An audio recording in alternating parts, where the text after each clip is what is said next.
first game I played in my entire life was Club Penguin, and at one point in time I was even in the top 6 or 7 players in the world. However, one day they decided to make the Cardjitsu game pay to win, and so I very quickly lost my rank because I was 5 years old and didn't have a job. But that's when I realized if I 1v1 someone in Cardjitsu, reverse search their location based on their IP address, show up at their front doorstep during the Club Penguin 1v1 and kill them in GTA before the match finishes, then I could not only regain my rank, but I would also never lose a 1v1 ever again. Anyways, apparently my 26 victims weren't the only people to die in GTA due to video games. The absolute worst gamer deaths ever by a talking house. The Royale Incident. Addiction is a chronic condition characterized by a compulsive urge to engage in a specific behavior like drinking, substance abuse, or in this case, Clash Royale. A young man had grown so attached to the mobile game that it became the center of his life. He was a level 9 and was already at 3,600 trophies, which, honestly, is pretty impressive considering that this took place back in 2016. In those times, having just 3,000 trophies would literally place you in the highest arena. And it would also label you as a severely, brutally unemployed person. I personally don't play Clash Royale, I never really got into it, but I can already tell anyone in Legendary Arena is probably in the top 100 most unemployed people in the country. To put it into perspective for today's time, it'd be like getting to 15,000 trophies when you're just a level 12. I don't understand. In other words, he was a sweat. Each victory gave him a rush of validation, and each loss felt like a personal failure. His days revolved around the climb, pushing trophies, upgrading cards, and chasing more wins.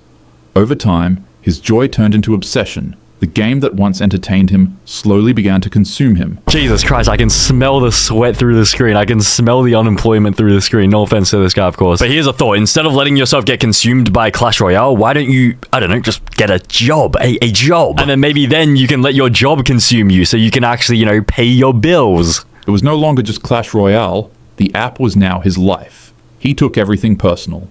Unfortunately for him, on one fateful night, the man would become overwhelmed by the 2 cards he absolutely hated the most in the game, Elite Barbs and Hog Riders. Match after match, player after player, his opponents kept using these cards with their levels completely maxed out. He began losing every round, with each loss angering him more than the last. Before the young man even realized it, he had dropped down hundreds of trophies in a single day, and at that point, something inside him broke. I mean, isn't that the gambler's mentality though? What is it, 99% of gamblers quit before they hit big? This guy was losing trophies, but he was this close to winning 1 million trophies. But bro, these are 2 fictional characters. It's Hog Rider and I don't even know who this guy is. How are you gonna let a Hog Rider ruin your life? It's just pixels. Rage and despair collided. The man threw his phone, got up from his seat, and began. So, unfortunately, I can't really show you the rest of this incident, because it turns out that it actually crosses some of YouTube's guidelines. So, maybe I'll make a Patreon or something? I don't know. But anyways, let's move on to the next incident. Okay, so I think I understand what happened here, and I'm not going to speak about it either because, yeah, it does cross the YouTube guidelines. But yeah, bro, the YouTube manual reviewers, I don't know who is more overweight and sweaty and unemployed, the YouTube manual reviewers or like this guy. I guarantee every single YouTube manual reviewer is more sweaty, more overweight, and more jobless than this guy. But it's fairly obvious that this guy probably unalived himself, probably. The Gamer Rage Incident.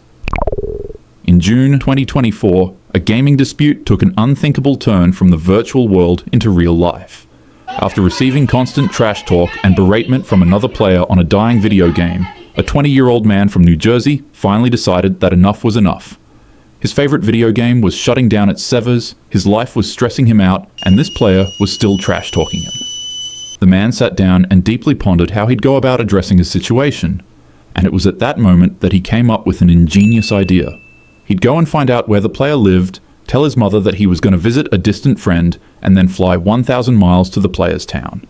Damn, what a brilliant plan. What a genius plan. This is exactly what I would have thought as well. Bro, is this guy a psychopath? 1,000 miles? He's gonna fly all the way just to take revenge on this stupid gamer? How much of a fragile ego did this guy have? Like, everyone knows, like, gamer trash talk. Like, everyone knows it's not serious. Like, nothing anyone says online is actually, like, 100% serious. Unless you, like, take it to heart. And so, honestly, it's low-key. It's low-key on this guy. It's this guy's fault for taking it to heart. Like, you don't, like, you can choose not to take it to heart. If someone calls you trash at a video game, you can choose to just not take that to heart, but instead you directed it directly towards your heart. Because me personally, if anyone called me trash at a video game, I feel like I would just, I don't know, just queue another game and just continue playing the game. Like what else would you do? Upon arrival, he'd purchase a hammer at a local hardware store and then found the man's house. At 2 a.m., the 20-year-old would enter through the man's unlocked door. Then he ambushed him and struck him repeatedly as he walked out of his bedroom. The man would break into a panic and completely freak out whilst trying to register the totally unbelievable situation before his eyes.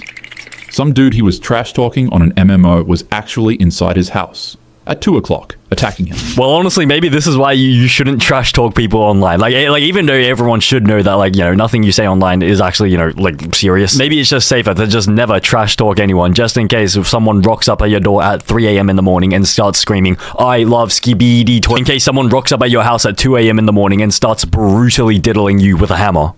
During their struggle, the man began to scream out for help, and to his complete luck, his stepfather happened to be awake and nearby. The two of them together were able to stop and subdue the 20-year-old until deputies arrived. Although he was injured pretty badly, the man survived and received staples that had helped close several head wounds.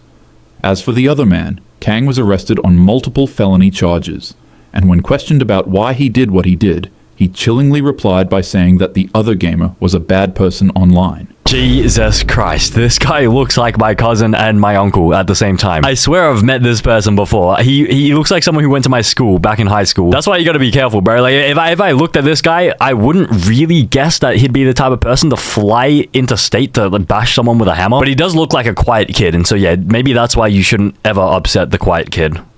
The VR incident. In December 2017, a 44-year-old man in Moscow was at home with his headset strapped on, fully immersed in a VR session. But inside his apartment, the line between the simulated world and the real one blurred. As he moved around the room, he lost his footing and stumbled hard, slamming into a glass table. The impact was devastating. Glass was everywhere, on and inside of him. As the man stood back up, he didn't even have a moment to panic or call 911. He instantly fell back down and became unresponsive. Unfortunately, investigators later reported that he passed away almost instantly. There was no chance to save him. This stood as one of the first recognized incidents where a VR caused the passing of an individual. It serves as a stark reminder that while virtual reality transports us to other worlds, our bodies never leave this one. Oh yeah, I'm pretty sure I saw this one in the other video by, I think it was Simple Paint. But I'll say it again. I guarantee this grandpa was not playing any regular VR game. I guarantee he was probably the biggest gooner in Moscow. He was probably on some random anime e-dating VR sort of game. And one of the anime girls was probably running away from him because he was being a bit of a creep. And so he started chasing after the anime girl to potentially diddle her. And then that's when he ran into the glass table and died. And so maybe, like, honestly, if that happened, serves him right. But I mean, we haven't... Like that, with nothing's confirmed yet, but that's my theory. That's sort of what I'm sort of thinking. Like, that's me personally. I think the only way I would ever be caught lacking on VR is if I was in some sort of like anime girl game. The window incident. As it grew dark outside, it rained and thundered on. This night was supposed to be a quiet, relaxing session of gaming for this 33-year-old man in the UK. He sat in his living room playing his PS5, unaware of the complete chaos that yet awaited him. He opened up his window for some fresh air and resumed his gaming.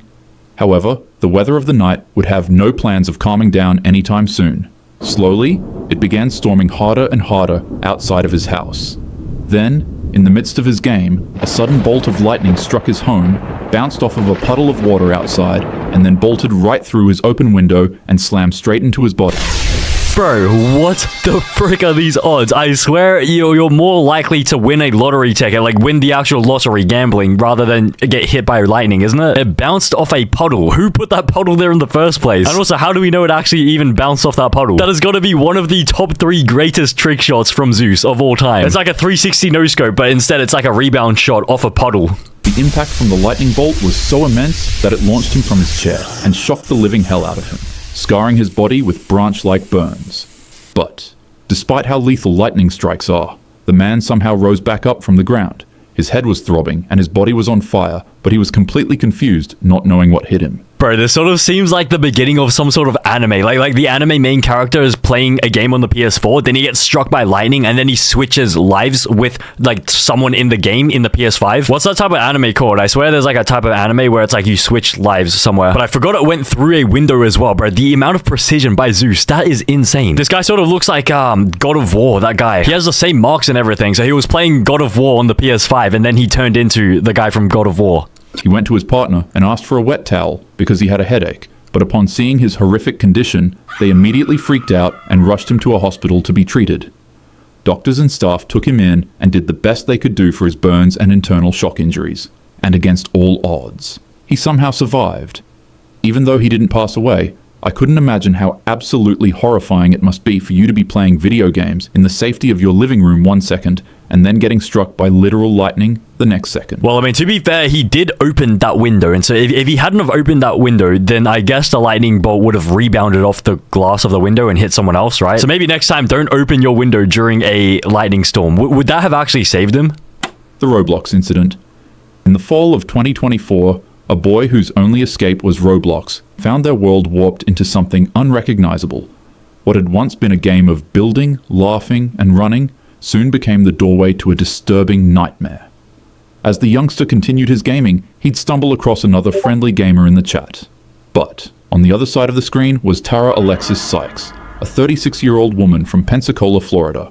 And unfortunately, she wasn't just another player. She was something far more nefarious. She was a cupcake hunter. She needs to die in GTA. I mean, in real life, in GTA, in real life. Maybe we can do this in real life, in GTA, in real life. The woman reached into the child's loneliness and began speaking to him as if she were a close friend and someone who deeply understood him.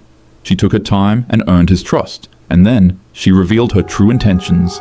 She began instructing him to harm his family members. She told him to burn his younger sibling with scalding water and to violently throw him at the tile floor.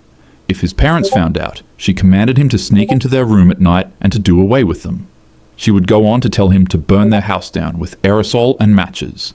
But when the youngster attempted the first of these vile instructions, deputies immediately arrived to the house.